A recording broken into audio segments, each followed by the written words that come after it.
তোমরা কখনো ভেন্ডি কুরকুরে খেয়েছো? চলো আজকে সেটাই শেয়ার করছি। ফার্স্টে ভেন্ডির মাথাগুলো ফেলে দিয়ে একটা ভেন্ডিকে 4 টুকরো করে কেটে নেব লম্বায়। পরপর সবগুলো কেটে নেব। এরপর একটা পাত্রে ভেন্ডিগুলোকে রেখে এর মধ্যে লবণ, লঙ্কার গুঁড়ো আর 1 চামচ বেসন আর হাফ চামচ কর্নফ্লাওয়ার দিয়ে ভালো করে মেখে নেব।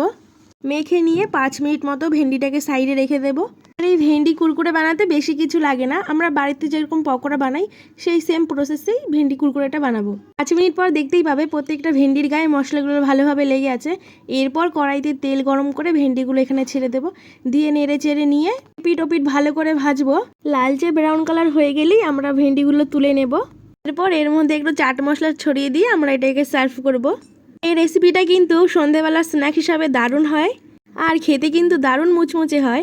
তোমরা একবার এই রেসিপিটা বাড়িতে ট্রাই করে আমাকে জানিও, আর ভিডিওটা ভালো লাগলে লাইক, শেয়ার অ্যান্ড সাবস্ক্রাইব করে দিও।